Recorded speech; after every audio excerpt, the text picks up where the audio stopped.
Would you recommend sites like Upwork or Fiverr as starting points for writers if they don't have the connections or the confidence to go to these networking events? No, I wouldn't. Because I feel that what those sites do is they create a race to the bottom, because I appreciate you don't have the contact or the confidence and you think, oh, I need to start somewhere.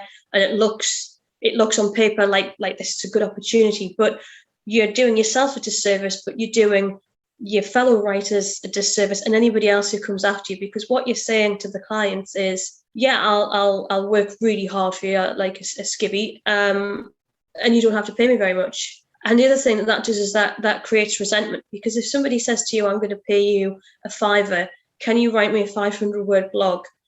You're going to think, and that's, the more you do it, the less inclined you're going to feel to do that work, and you might not do such a good job. We've all done it. We've all taken jobs because we think we should, and you've actually realized it's not the right fit for you, but rather than saying that, you just labor through it, and probably what you produce is fairly bad. I can think of at least one occasion where I did that, where I got paid, but I didn't really get much feedback, and I did wonder if they ever used that copy, because it was something science related that I didn't know anything about.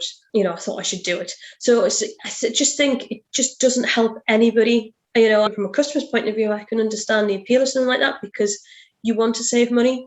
But really, if you actually think you need an expert to do something for you, then you should pay them accordingly for their time and their skill and all of the effort they put into to learn how to do this thing that you can't do yourself. And you should never ask somebody to work for a $5. And if you think, well, I can't afford to pay them £500, well, that's fine. There are people who are cheaper, but it doesn't have to be a all or nothing. And I don't think it does you any good. If you can avoid them, I would always say, avoid them if you can. There are other options.